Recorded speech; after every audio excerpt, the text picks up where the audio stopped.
Empieza Spoiler Tracks. En cada episodio, Rana Funk les trae toda la información musical y la historia de los compositores de bandas de sonido de películas y series de televisión más importantes de la historia. Sumérgete en este programa, donde escucharás todo lo que tienes que saber sobre los compositores de todos los tiempos. Spoiler Tracks. Bienvenidos, bienvenidas a un nuevo episodio con entrevista muy especial acá en Spoiler Tracks. Antonio Sánchez nuevamente, ¿cómo estás, querido? Bien, muy bien, gracias por la invitación. Por favor, siempre un honor, siempre un placer. Y en esta ocasión para un nuevo proyecto. Habíamos hablado hace 3 años, fue la primera vez que tuve la chance de hablar contigo, sobre todo en base a Birdman, ¿no? Que creo que es esa banda sonora que te abrió las puertas en el mundo del cine y las series para empezar a hacer justamente música. Y en esta ocasión vamos a hablar de The Studio. Primero decir que es una serie fantástica, una grandísima comedia, y que para mí el factor fundamental, y no es porque te lo estoy diciendo a vos, pero es la música. Nuevamente te llamaron para meter tus baterías, tus percusiones y un poco más que vamos a ir deshilachando, pero contame primero cómo fue ese primer acercamiento con Seth Rogen y con Evan Goldberg, que son los creadores, y bueno, Seth Rogen particularmente el protagonista de esta serie. Uh-huh. Sí, bueno, como bien dices, Birdman me ha abierto las puertas de una manera extraordinaria. Yo nunca pensé en hacer bandas sonoras, nunca se me antojó, digo, siempre me han gustado, pero no era algo que estuviera buscando, ¿no? Yo siempre estaba haciendo cosas con mis grupos, con otros grupos, tocando con algunos de mis héroes, jazz, girando por todo el mundo. La oportunidad de hacer Birdman vino, la tomé y desde entonces, pues han pasado muchas cosas muy, muy interesantes. La última ha sido de estudio y Birdman tiene todo que ver porque me habló mi agente en Los Ángeles y me dijo, oye, parece ser que Seth Rogen y Evan Goldberg están haciendo su nueva serie y han estado utilizando la música de Birdman para musicalizarla, ¿no? Temporalmente. Claro. Entonces dije, bueno, pues si ese es el caso, no creo que sea muy difícil conseguir por lo menos una cita y hablar con ellos, ¿no? A ver qué pasa. Y en efecto, a los pocos días, ellos mismos fueron los que nos llamaron, dijeron que sí que podíamos hacer una cita, yo estaba de gira, entonces fue por Zoom, me senté y estaban ahí Seth y Evan y lo primero que me dijeron es, oye, nada más te queremos decir que Birdman es una de nuestras películas favoritas y el soundtrack y también lo que hiciste, Get Shorty, en fin, ya habían hecho su investigación de otras cosas que hago. Pero una cosa que querían saber es si podía hacer otro tipo de cosas, no nada más la batería, porque lo de Birdman ha sido increíble, pero también ha sido una especie de cruz que he estado cargando desde entonces, que soy el tipo de la batería, ¿no? Sí. Pero mucha gente no entiende o no se puede imaginarme, no me pueden imaginar haciendo otro tipo de musicalización, otro tipo de banda. Entonces, básicamente la llamada fue para convencerlos de que podía hacer otras cosas, ¿no? Les dije, he estudiado música clásica, piano clásico, composición clásica, orquestación, luego obviamente fui a Berkeley, estudié un montón y me dijeron, sí, es que lo que pasa es que va a haber escenas en las que vamos a necesitar musicalización pues un poquito más convencional para películas. Por ejemplo, hay que es el capítulo número 3, me parece que es que es de Ron Howard, que es acerca de la película de Ron Howard, pues tuve que musicalizar todas las partes de la película de Ron Howard. Con Anthony Mackie, que es como el protagonista de esta especie de taxi driver moderno. Exacto, y entonces hay un montón de variedad dentro de cada escena. Entonces, bueno, querían saber si tenía las capacidades técnicas y musicales para hacer eso. Y además que, bueno, mi operación siempre ha sido completamente artesanal. Soy yo solo en mi estudio. No, hasta la fecha no he utilizado ningún otro músico. Yo he tocado todo, yo he logrado ingeniármelas para poder hacerlo todo yo solo. Y bueno, así fue el acercamiento. Me mandaron el primer episodio, vi lo que habían hecho con la banda sonora de Birdman. Claro. Y bueno, sí funcionaba, pero obviamente no estaba hecha a medida, ¿no? Entonces dijo, en cuanto lo haga a medida, medida, yo creo que les va a encantar, porque si ya les gusta, de hecho, lo de Birdman, cuando haga realmente, cuando me meta en cada escena realmente y lo haga bien, yo creo que les va a gustar mucho y les mandé el primer episodio y me escribieron un email separado, Seth y Evan, me dijeron, oye, todo lo que estás haciendo nos gusta, entonces síguete por ahí. No, ¿Qué, ni siquiera pongas atención a lo que hemos puesto ahí de Birdman. Tú, si oyes música en otro lado, ponla, si no la oyes, no la pongas. Y me dieron muchísima libertad desde el principio. qué increíble, ¿no? Sobre todo la libertad, ¿no? Hablo muy seguido y muchas veces con los compositores para este tipo de proyectos y a veces es el rechazo, a veces es no, Sí. no, por acá. Y a ver, hay mucho para deshilachar de lo que dijiste, porque finalmente cuando yo empecé a ver la serie todavía, que apenas salió, todavía no estaba enterado, pero cuando escuché la batería dije, podría ser Antonio, ¿no? Y obviamente me puse a investigar y wow, llegué a esto. Pero también se escucha una banda de jazz. Entonces, justo mi pregunta iba a ser, pero ya me la acabas de contestar, es ¿con qué músicos trabajaste? Pero porque parece una banda real de jazz, no porque vos no tuvieras la capacidad, pero uno justo tiene esa idea de que, ok, él quizás la escribe, la compone y toca la batería y busca músicos, pero es impresionante cómo sonás vos solito como una banda enorme, además, de jazz, con percusión incluida también. Sí, bueno, es increíble lo que puede hacer uno ahora con la tecnología, ¿no? Porque lo que uno puede tener en la computadora en cuestión de samples, Ajá, ¿no? Entonces son instrumentos reales, grabados por gente real, que han sido muy, muy, muy bien depurados y los tienes a tu disposición en un teclado, ¿no? claro. Entonces puedes tener cuerdas, percusiones, alientos, metales, todo lo que quieras, pero lo que he descubierto a lo largo de los años es que mientras la batería sea completamente orgánica y esa sí sea real, entonces todo lo que cae encima suena mucho mejor.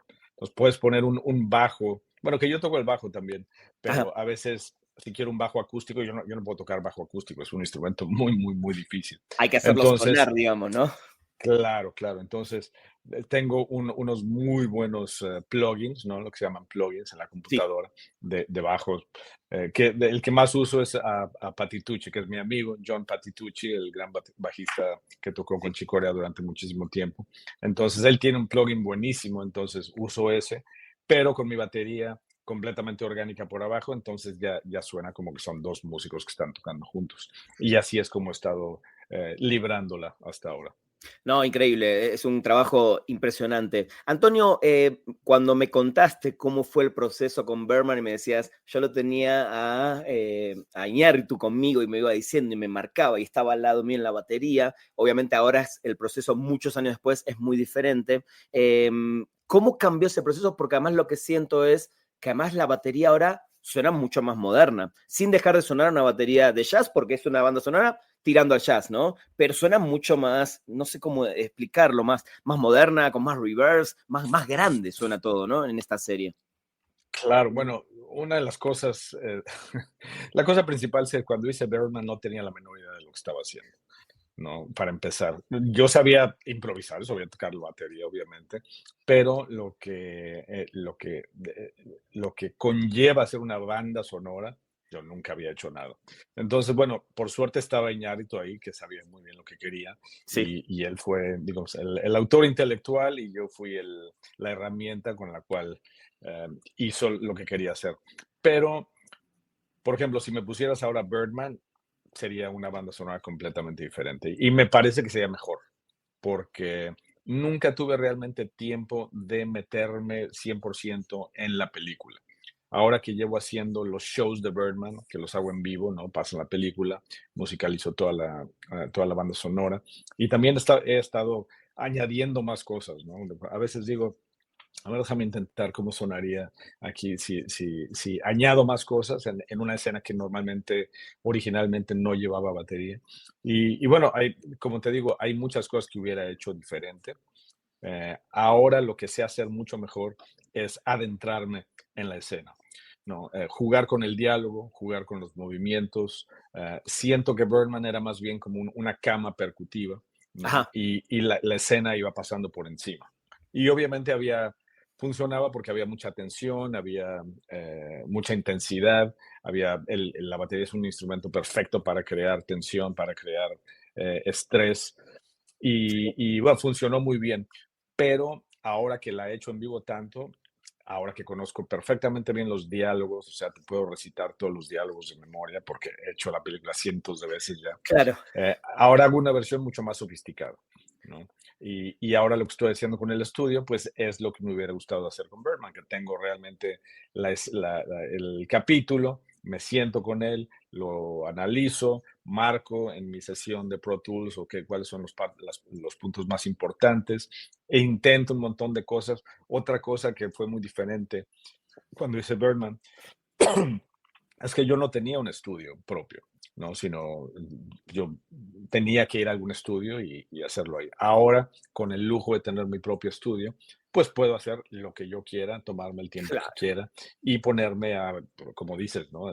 A jugar con el sonido de la batería. Entonces, lo que hago ahora mucho más que no hice en Birdman es hacer capas y capas y capas de percusión, de batería, una encima de la otra, para que suene como un monstruo de batería, ¿no? No entiendes muy bien por qué suena diferente a una batería, porque oyes la batería, se Sí. entiende que es ese instrumento, pero suena mucho más grande que lo que hubiera sonado hace 10 años que hice Birdman. Suena mucho más grande, pero suena con una prolijidad impresionante. Obviamente, para prepararme también para la entrevista, más allá de haber visto la serie, estuve escuchando mucho el score Mm. y es brillante el trabajo. Realmente no me llama la atención porque, siempre lo dije, para mí sos uno de los bateristas más importantes de estos últimos, ¿qué? 20 años. Y Gracias. viniendo de Latinoamérica, de México puntualmente, para los latinos es un orgullo total. Y verte triunfar ahora también en este otro mundo, donde cada vez seguramente vienen más proyectos, es espectacular. Hay un episodio puntual, que es el 4, si no me equivoco, que tiene este estilo Ajá. noir, detectivesco y de misterio. Ujú. Me imagino que ahí sí hicieron los productores hincapié en ese estilo, ¿no? ¿Cómo fue trabajar en este estilo puntualmente? ¿Cómo fue tu investigación también para llegar al sonido final y a la música que hiciste para ese episodio? Spoiler Tracks. ¿Eres fan del café, de sobrevivir al apocalipsis y de dragones? Entonces 12 Coffees es tu nuevo podcast favorito. En 12 Coffees hablamos de The Last of Us, Squid Game, La Casa del Dragón y más series emocionantes del mundo de Game of Thrones. Teorías, ataques de clickers y una que otra broma. Y sí, con mucha cafeína. ¿Cómo sobrevivir al apocalipsis? Fácil, solo necesitas unos 12 cafés. Busca 12 Coffees en Spotify, Apple Podcast o Amazon Music antes de que el Cordyceps te infecte.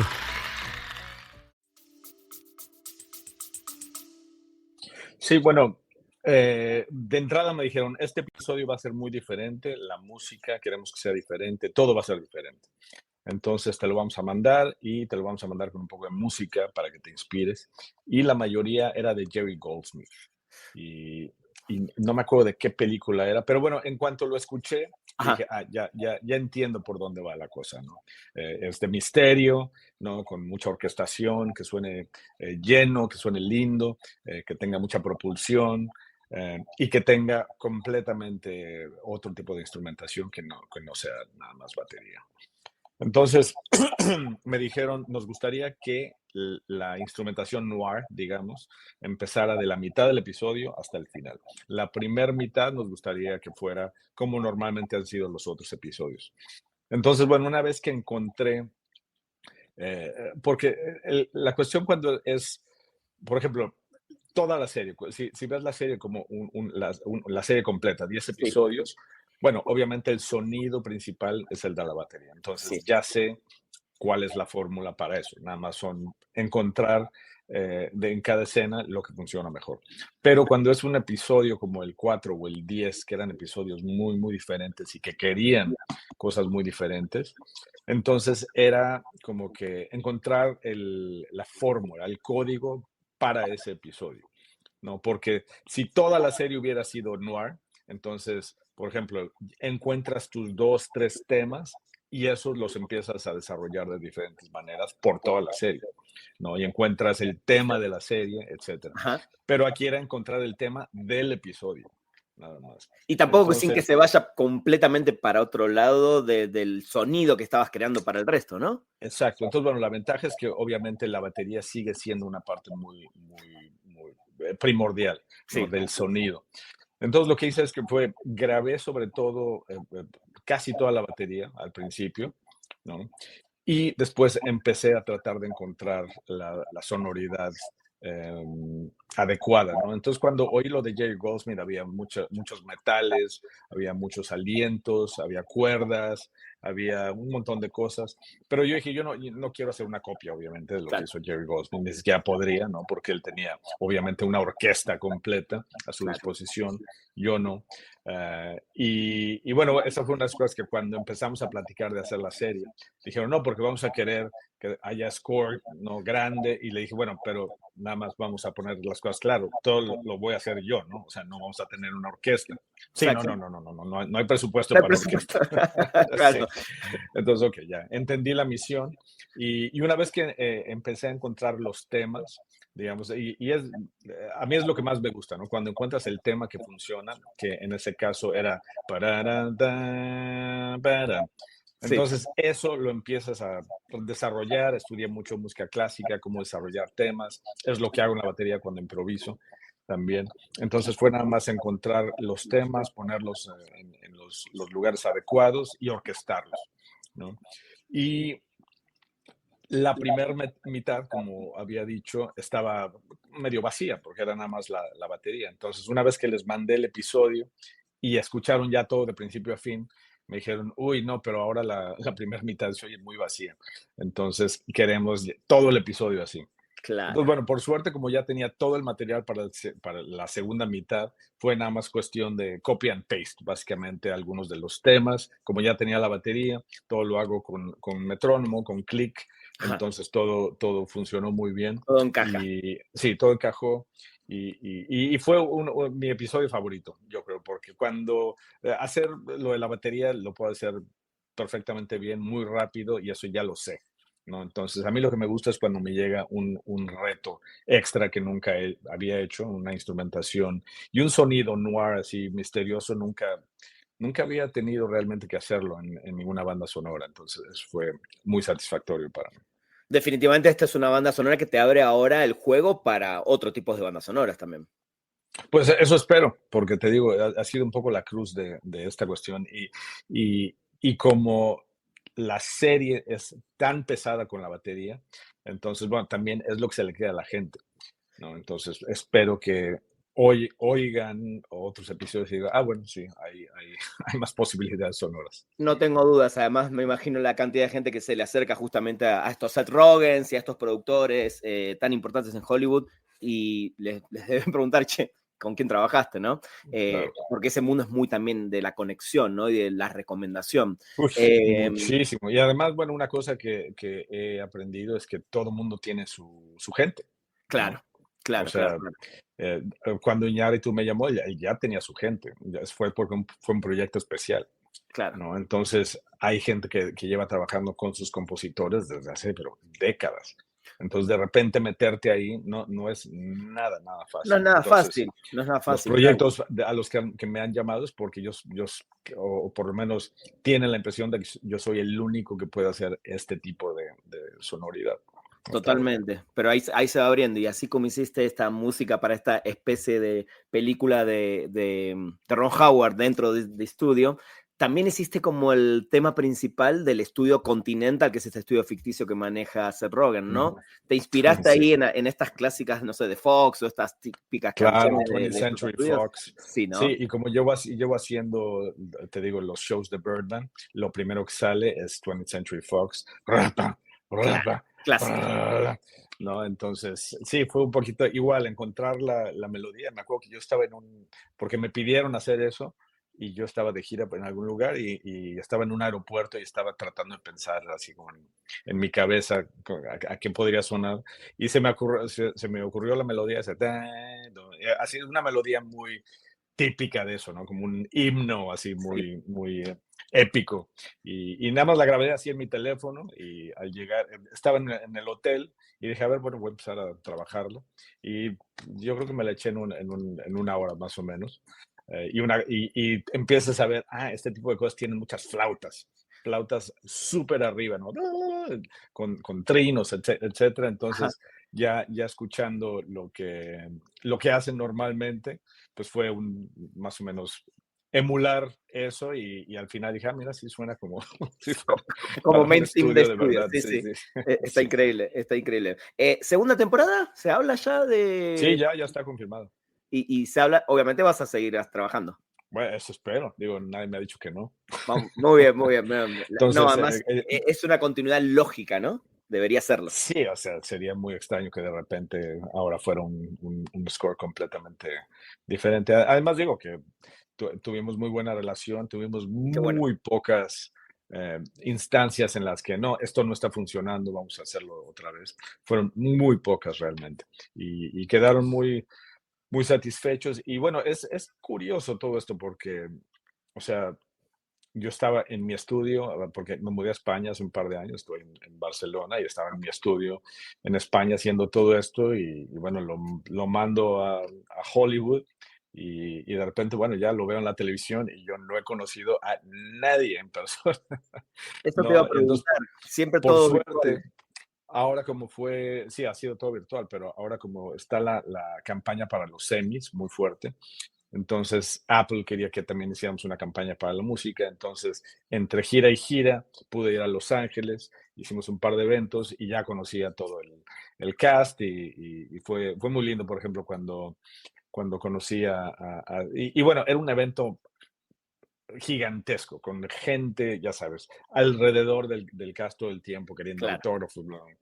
Pero cuando me vieron Seth y Evan, me dijeron, por fin, no era solo una imagen en Zoom. Sí, sí, sí. Y Una me dieron un máquina abrazo. batería. Sí, me dio un abrazo muy buena onda. Y cuando Qué Bryan bueno. Cranston, que estaba ahí, lo conocí, también me presenté. Y Wow. me abrazó y me dijo, mira, lo que estás haciendo es como otro personaje de la serie. Sí, 100%. sí, sí. Entonces, es muy lindo que el cast lo reconozca, ¿no? También, y que lo escuche. Qué increíble que alguien como Bryan Cranston, que hizo para mí quizás el top 3 de personajes históricos en las Sí, series, ¿no? Con Walter White, y que a él mismo en su momento Anthony Hopkins le escribió una carta diciéndole tu actuación fue memorable, ¿no? Un tipo mm. con la de Anthony Hopkins, que ahora se te acerque un Bryan Cranston a decirte esto. Se viene, justamente te iba a preguntar, ¿no? Época de nominaciones. ¿Estás listo, no? Pues bueno, a ver, uno nunca sabe. Yo, después de lo que me pasó con los Oscars, Yo sé, yo no espero nada. yo sé. Pero obviamente se ha estado hablando mucho de la serie ha tenido mucho éxito y he estado haciendo mucha prensa para esto, entonces bueno, uno nunca sabe, hay que esperar lo peor, pero uno siempre tiene esperanzas de que algo bueno vaya a pasar. Seguramente. Antonio, te hago las últimas preguntas porque también sé que estás a full. ¿Qué sentís como baterista haciendo estas bandas sonoras? ¿Qué te enseñaron? Y algo que hayas descubierto como músico y baterista a través de estos diferentes procesos de trabajo que son muy diferentes a cuando haces inclusive tu propia música, ¿no? Como Bad Hombre y todo lo que fuiste haciendo. Bueno, lo que he descubierto es que hay una retroalimentación muy obvia en lo que hago yo como músico solista y ahora lo que estoy haciendo en las bandas, ¿no?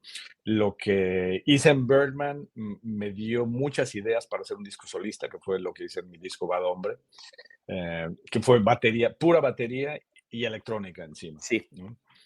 Y ahora bueno, lo que pasó fue que después de Birdman fue que armé mi estudio y fue que quería empezar a hacer realmente mis propias producciones y obviamente he aprendido muchísimo porque he estado haciendo un montón de cosas desde ese entonces y entonces ha habido una retroalimentación, como dije antes, interesante. Lo que hago en mis discos solistas lo uso para las bandas, lo que de repente hice en alguna banda también me sirve muchísimo para mis producciones. Y una de las cosas que he aprendido a hacer sobre todo, y eso ha nacido de mis propias producciones, es utilizar la batería como elemento de producción.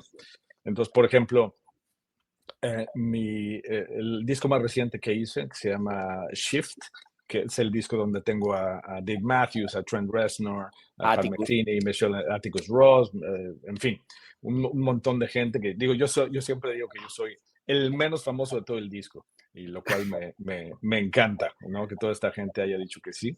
Sí, Pero una de las cosas que quería hacer era hacer un disco sónicamente muy, muy grande, ¿no? Y muy satisfactorio, ¿no? Como cuando escuchas Sgt. Peppers y con audífonos y hay cosas pasando por todos lados, o sí, So de Peter Gabriel o de Joshua Tree, o sea, claro. discos que son realmente unas producciones muy, muy minuciosas, que se tardan años, ¿no?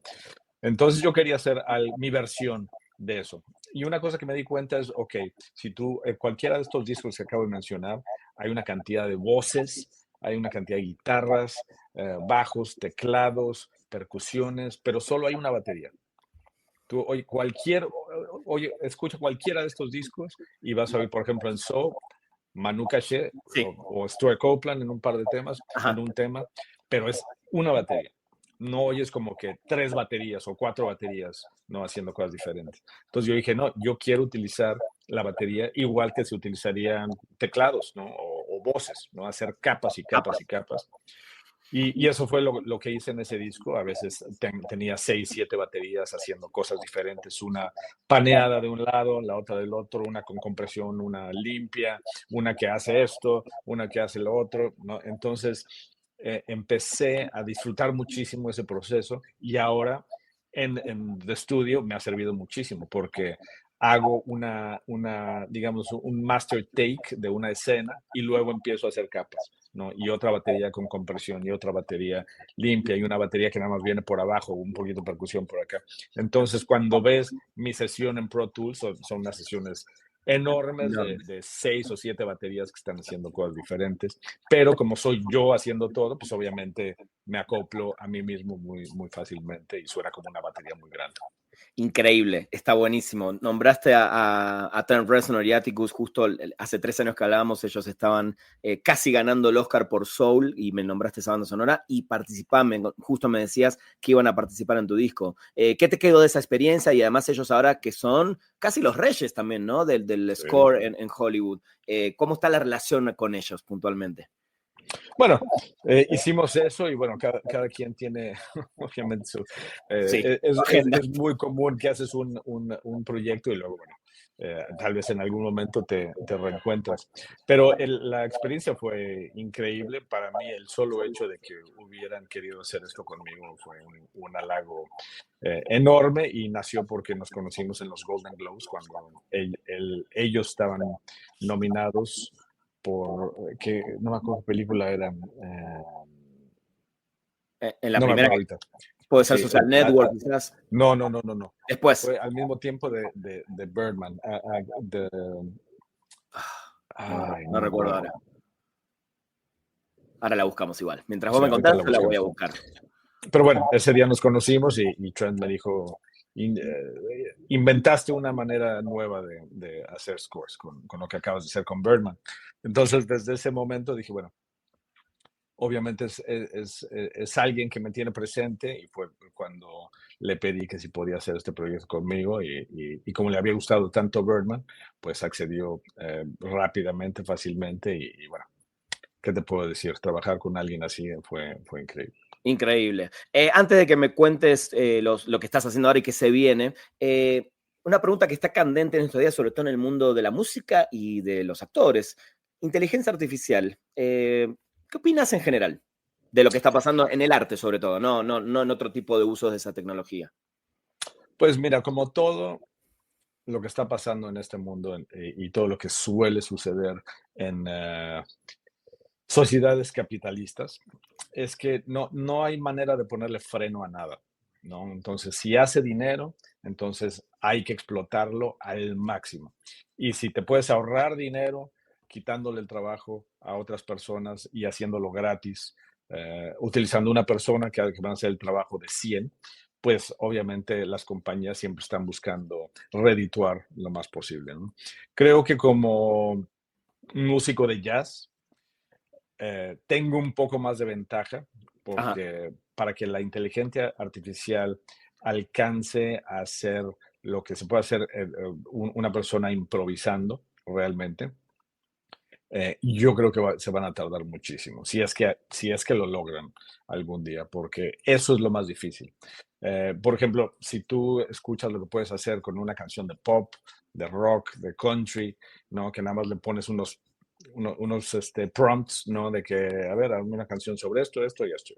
Y te sale una canción en 5 segundos terminada, increíble. Entonces, para el tipo de gente que hace ese tipo de cosas, va a ser un desastre.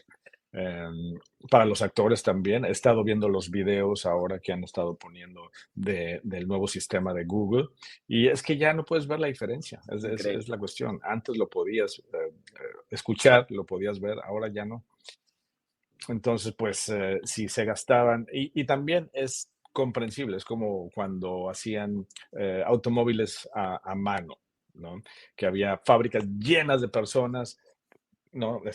Enroscando cositas y pegando a la puerta. Ahora todo es automatizado, ¿no? Y obviamente eso hace que te puedan vender el automóvil, ¿no? $20,000 más barato. Y va a ser lo mismo con las películas. Si pueden ahorrarse algunos cuantos millones de dólares haciendo esto en lugar de CGI, pues, ¿por qué no? Y lo malo es que lo hacen de una manera muy descontrolada y muy, muy, muy poco humana, ¿no? Entonces ya las cosas que está haciendo Spotify, por ejemplo, de poner artistas falsos y ponerlos en playlists que tienen un montón de streams, pues Sí. eso ya es jugar muy sucio. Y es el problema, ¿no? Que este tipo de compañías son los que crean las leyes, ¿no? Porque tienen billones de dólares para mandar gente al Congreso de Estados Unidos y decir, oye, si me pudieran ayudar con este tipo de reglamentación que me va a beneficiar a mí, no a los músicos, pues sería maravilloso. Y nosotros los músicos tenemos una representación realmente muy escuálida en comparación a estas compañías. Entonces, siempre estamos en el lado perdedor de la industria. Eso es lo que más pena da. Sí, estoy de acuerdo. Es triste, pero bueno, hay que ver cómo lo enfrentamos, básicamente. Sí, bueno, Sí, los dime. músicos siempre nos hemos adaptado Exacto.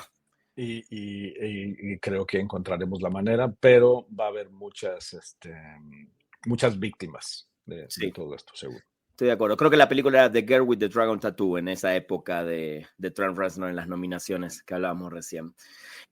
Para terminar, Antonio, ¿qué se viene? ¿Qué se viene por el lado de bandas sonoras? Ojalá segunda temporada de estudio. No sé si estás trabajando ahora en algo más, películas, documentales, series, y si estás preparando algún otro disco, alguna otra gira, pues, donde te podamos ver pronto.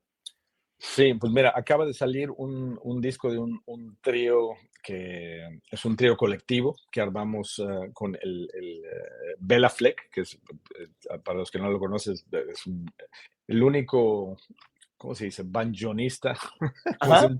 un pianista, un banjonista, no sé cómo se dice siquiera, Sí, pero yo creo que sí. un músico que toca el banjo, Sí. que es el único que realmente ha llevado el banjo con el jazz a ese nivel, ¿no? Entonces él tocaba con Chick Corea, con su grupo de Flecktones y con un arpista colombiano que se llama Edmar Castaneda. Ok. Y hicimos un trío de arpa, banjo y batería, que se llama Beat. Y acaba de salir el disco hace 3 semanas y es un Bien. disco súper interesante y es colectivo, ¿no? Entonces todos trajimos temas. Yo soy el primero que habla en el micrófono cuando hacemos conciertos y siempre digo, bueno, este es uno de los tríos más raros que van a ver en toda su vida. Y además les puedo asegurar que no han visto nada como esto, porque aunque hayas visto mucha música, nunca has visto un trío con arpa colombiana, banjo y batería. Doy fe que nunca lo Entonces, vi. Doy fe. jamás, jamás, jamás. Jamás. Pero si oyes el disco, suena muy, muy, muy interesante, suena muy lindo. Lo voy a buscar. Entonces ya está fuera en las plataformas. Bien. Eh, Grabé otro disco con un increíble saxofonista que se llama Ben Wendell. Y ahora, yo cuando empiezo a sentirme un poco atrapado en lo que estoy haciendo, lo que me gusta cambiar más es el proceso creativo, Ok. ¿no? Entonces, por ejemplo, si normalmente me pongo en el piano y me pongo a escribir armonía y después a esa armonía le empiezo a encontrar una melodía, o si empiezo de la batería, trato de revertir el proceso completamente. Entonces, lo que hemos estado haciendo con algunos discos que ya llevo un par de discos así, este va a ser otro, es entrar al estudio con alguien, improvisar durante 2 días y después crear el disco a posteriori, ¿no? Entonces, ya que tenemos el material, improvisamos durante 15 minutos este tipo de feel, no sé, y lo empezamos a editar y empezamos a ver qué cara puede tener. Y el disco yo creo que va a salir el año que entra y está súper interesante porque cuando reviertes ese proceso creativo salen otras cosas que jamás hubieras escrito, ¿no? Si estás con la mente fría enfrente de un teclado o enfrente de un piano. Entonces eso me gusta mucho hacerlo. Va a salir eso. También otro proyecto se llama Elipsis, que es con Michael League, el líder de Snarky Puppy, y Pedrito Martínez, que es un percusionista brutal. Wow. Entonces, hicimos lo mismo, nos metimos al estudio, improvisamos y luego armamos los temas en base a eso.